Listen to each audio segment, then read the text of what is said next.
Here's a question for you. It's really a question for the boys, but girls, you'll understand it as well. Boys, who played, hands please, who played football when they were a kid? Of course, guys, we all did, didn't we? Now, is there anybody in this audience who was good enough at football to play professionally? No, probably not. Well, here's a question. Let's imagine, guys, that you were invited to go and train with Manchester United for 5 days every year. You wouldn't necessarily be good enough to play for them, but would it make us better footballers? Yes or no? Yes. And that's what happens when we go to MDRT every year. We're 5 days with the best in our business.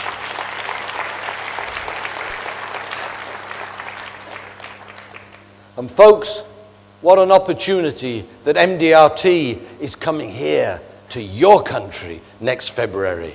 Make the investment, don't miss it. It's a sample, and non-members can attend that meeting. It's a sample of what you will discover at the full MDRT annual meeting. Don't miss it. Now, folks, the next question has to be, do we believe in what we do? Do we believe in what we sell? There's an old saying in our business, those of us who own the most will always sell the most. Those of us who own the most life insurance will always sell the most life insurance. Those of us who save the most for our own retirement will sell the most retirement savings to our clients. About 12, 13 years ago, I was speaking in Hong Kong, and I said this to the audience. A year or so later, I was back there, and a young girl, an MDRT member, came up to me. She said, Tony, last time you were here, you told us those of us who own the most always sell the most. So she said, I bought a policy on my own life. The premium was 25%. The annual premium was 25% of my last year's income. It was bigger than I'd ever sold before. I said, what's happened since? She said, oh, every month I sell at least one policy of that size now. Those of us who own the most will always sell the most. Let me tell you about my last claim.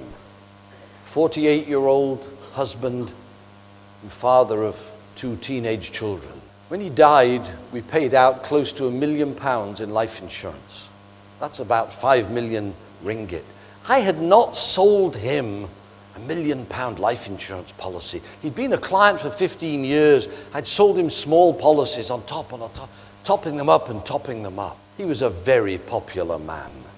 There were over 400 people at his funeral, all bringing condolences. One bringing money. Me.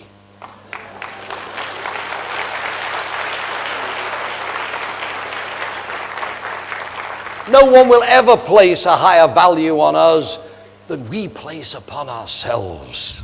I had a client who was a composer. He composed classical music, and I know nothing about music.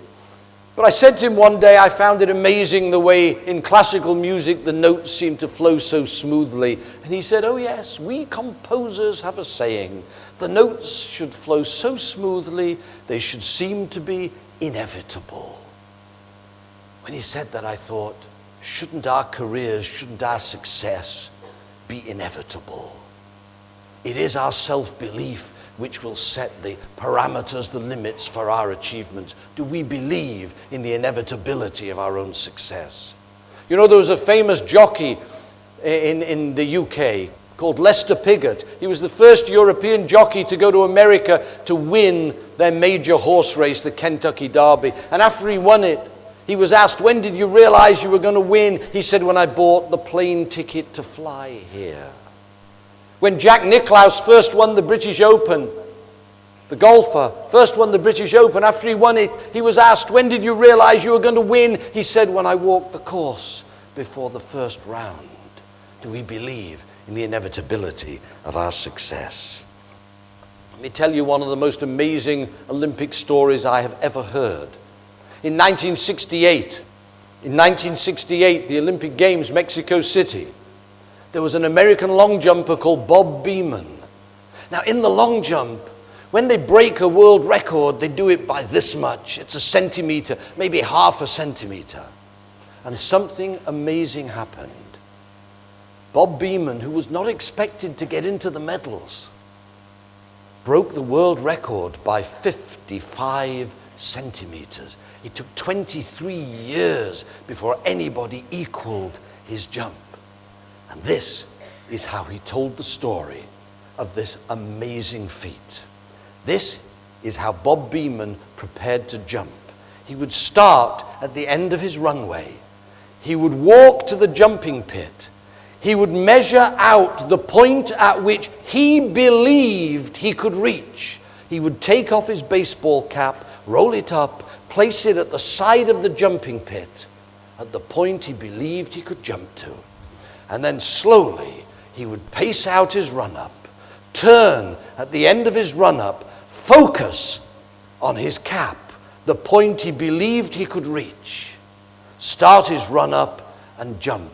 And while he was pacing out the run-up, a groundsman, brushing the sand back into the pit, brushed his cap 55 centimeters further up.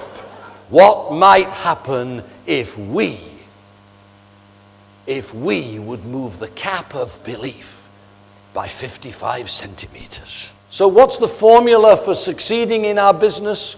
To me, it's very simple. Set goals. Those goals have to be both a career goal, what's our purpose for being here, and a daily goal to give us the urgency to do what must be done today. Have activity. Make one more call each week. That's all, and see what happens. Work with discipline.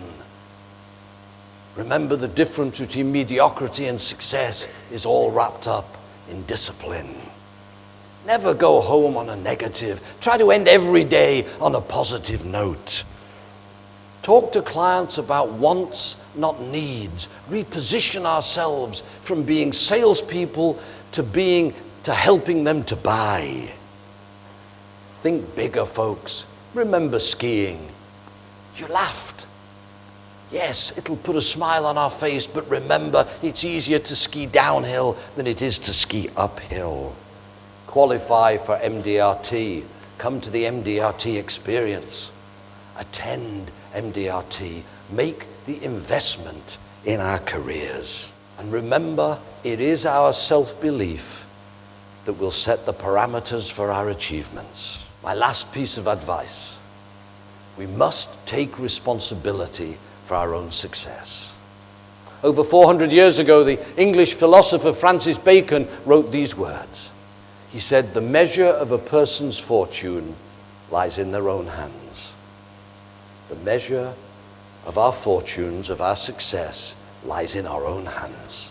So folks, if things are not going the way you would like them to go, it isn't your company's fault and it isn't your manager's fault. We must take responsibility for our own success. And please don't say that the speakers today haven't motivated you.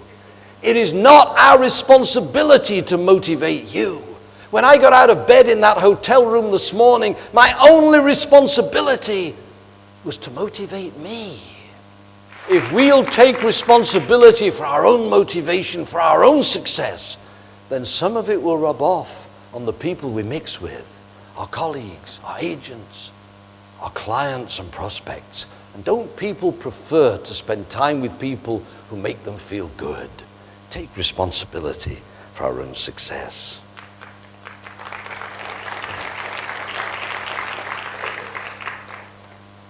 So today is almost over. And we'll go back to our homes or on Monday to our offices. And our much beloveds will ask us, what was the day like? Did you get any good ideas? Or our colleagues who should have been here but aren't will ask the same question. What was it like? You can say it was great. There were some terrific speakers. And you can tell them you met someone.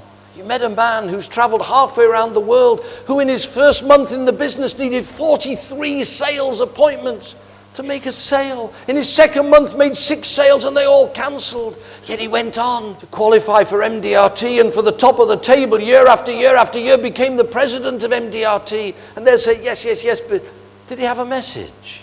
You can say, oh yes. My message is very simple. You can tell them I said, if I could do it, so can you. If I can do it, so can you. Terima kasih. Thank you. Thank you.